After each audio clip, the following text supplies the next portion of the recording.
Adele, Rolling in the Deep, one of the top songwriters of the past year or so.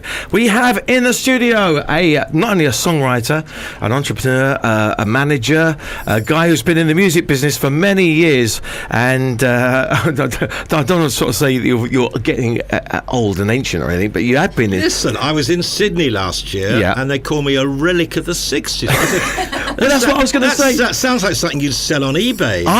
Any offers? I'm always in awe of people who were around in the 60s. Simon Napier, everybody, is here. And you've been manager of Wham, the Yardbirds, countless other acts as well. And there's not much you don't know about the music industry, is there? Well, probably is, but I don't know it, so that's all right. So I'll let you think I know it all. That's a good way of doing it. So since the 60s, how did you get into the music business in the first place? Self-interest, fun, laziness.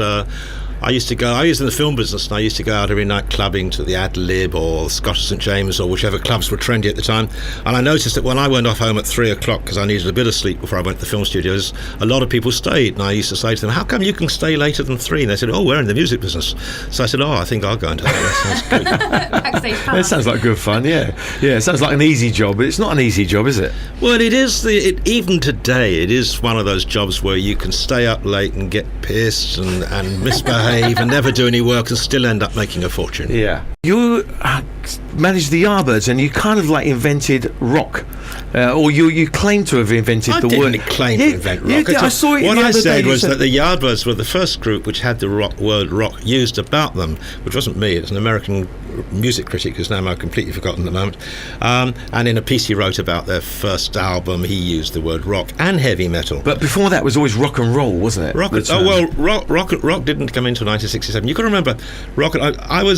I wrote the other day about this. I was at the New Musical Express award winners concert at Wembley in 1965, and the top groups on the bill were the Beatles, the Stones, the Yardbirds, the Who, the Kinks. It was just everybody. And none of those groups were called rock groups. They were called beat groups. And after beat groups, the word pop came in. So pop was newer and trendier than beat. And then rock didn't come in until 1967. And most of these groups who then called themselves rock groups, like The Who, only 2 years ago had been eagerly trying to get people to call them pop groups instead of beat groups. So rock was the end of an evolution, but it was something different.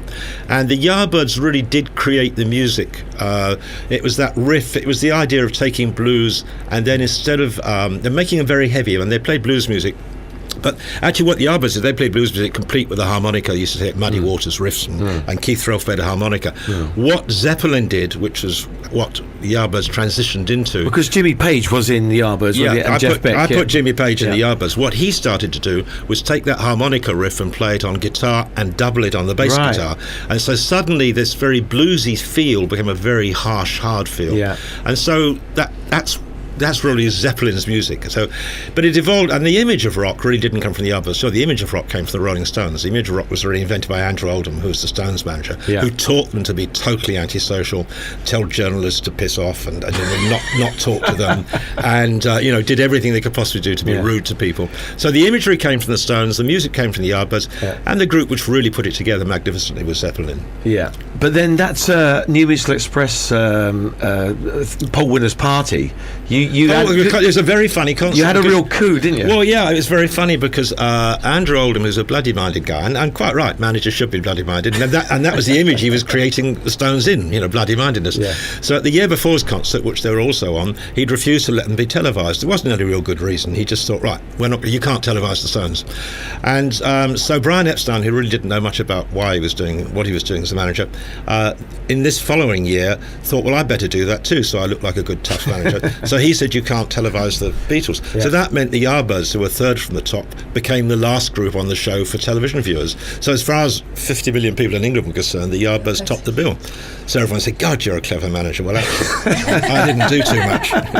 I remember watching those when I was a kid, and they were amazing to see all those bands playing live like that. Well, can you imagine a bill where the Rolling Stones, the Beatles, the Yardbirds and the Who are on? Yeah. But so is Dave, Dozy D, Mickey, what are they? And Mickey and Titch. And Herman Service. Amazing. This is all on the same bill. People didn't think about rock. It was all pop groups. Yeah, absolutely. Then in the, I suppose, what did you do in the 70s then? Because there was I went for a holiday, I think. Not a lot happened for you in the 70s, did it? Yeah, quite a lot happened. I managed Japan, which was a long slog. It took 5 years to get them from first signing. But they were more of an 80s band, weren't they? Well, that's because it took so long. I signed them in 76. Yeah. Took 4 years to get a hit, except in Japan. I broke them in Japan. We were huge in Japan.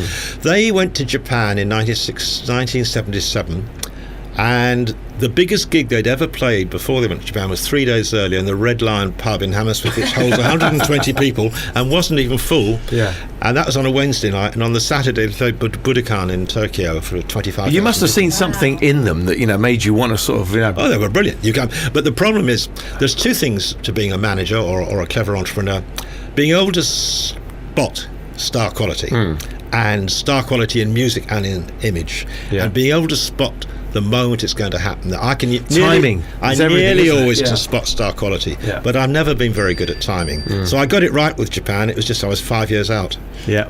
Come on, get up, get out, and start grooving. Jumping around to the sound of music. Now, Wham! How did you get involved with George Michael? I had decided I'd give up management after Japan. I finally broke Japan after those 5 or 6 years, and they became probably the biggest and most influential group in the UK in 1982, 83.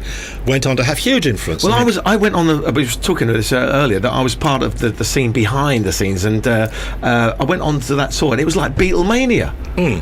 Oh, well, Wham came along, but before Wham, Japan had become the most influential group in the UK. Think about it. Gary Newman stole David Sylvian's voice. Duran Duran stole David Sylvian's hairstyle, and all 5 of them made themselves look like him. Paul Young stole Mick Karn's bass to make his hits. Everybody stole Rich Barbariera's sort of keyboard style, this sort of sparse Asiatic style. It was extraordinary. They became huge, but when they broke up, I just thought, I don't want to do that. And also, I really wanted to come and live in Asia. So I told everybody I wasn't going to go on the management, and then I got a knock on the door one day, and it was a guy called Jazz Summers, who has also had a group which had blown up. They were called Blue Zoo. They hadn't been as big as Japan, but he was pretty experienced. And he said, look, if we got together as a team, it'd be brilliant, and I'd do all the work. You could just use your name to help me get things done. And I said, well, it's fine, but, it wouldn't work. I'd have to do half the work. It wouldn't be interesting sitting around doing nothing, and I don't really want to do it. But he persuaded me. So we made a list of all the acts we thought would really be worth working with. Not new acts. We wanted acts which were halfway there. Boy George and Human League. And this must have been, 1982, something like that? 82, 83. And we went through them one by one, trying to steal them, quite frankly, away from their managers. And then we got to Wham. We thought, well, really, this is, of all that list, this is the group. And we had some contacts who knew them, and they weren't actually being managed properly. They were being looked after by their lawyer, who didn't know anything at all about management. He was a good lawyer.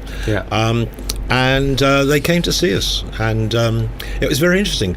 They came around my house, and I'd had a book, just about then I'd had my first book out, which is called You Don't Have to Say You Love Me, which is a book about the 60s, and it was mainly about, having sex, drugs and rock and roll 60s style.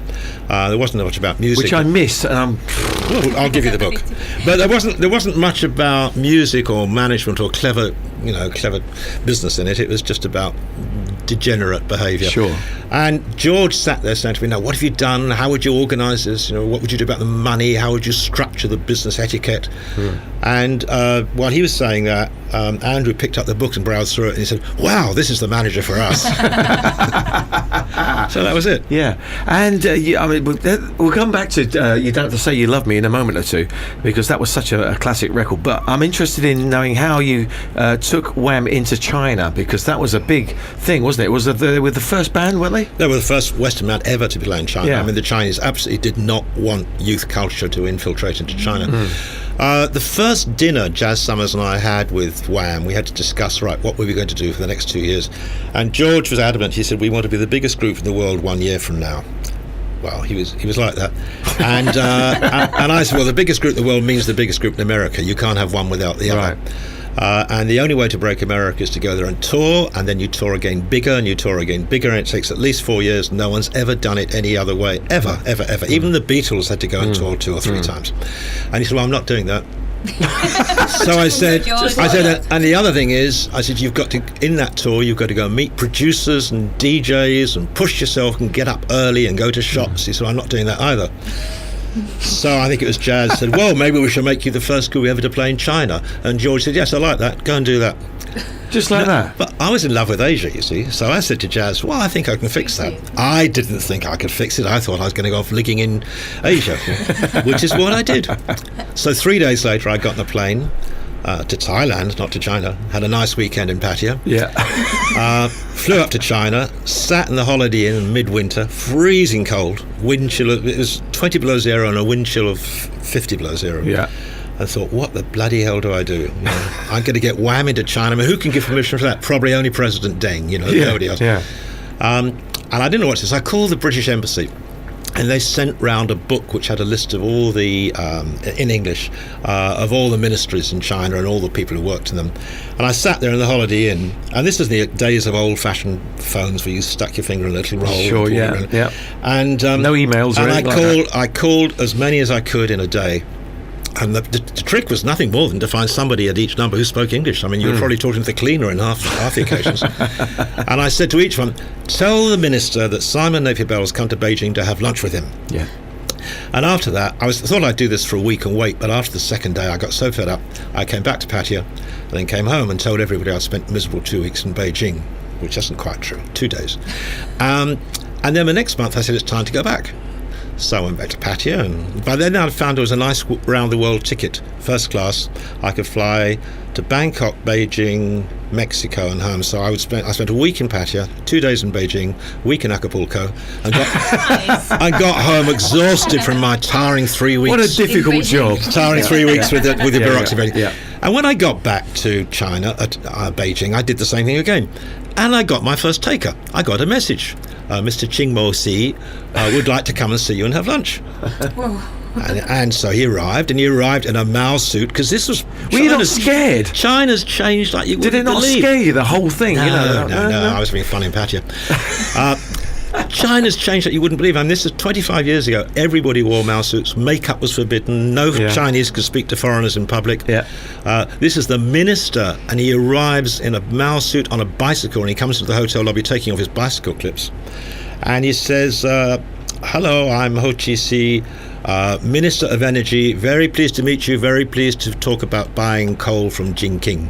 Yeah. And I said, no, I'm not here to buy coal. I'm here about something quite different. And he got the wrong person. But I thought, well, not to be churlish, I've got a minister with me, so I'll buy him lunch anyway.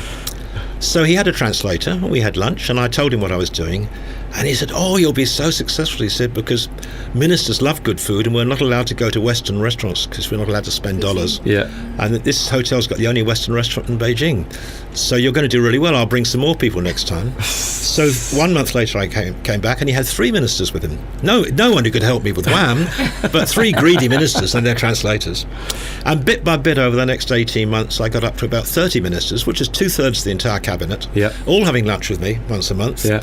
And bit by bit, I put the idea in their head that perhaps if they wanted to go on eating, they needed to get wham to come to China.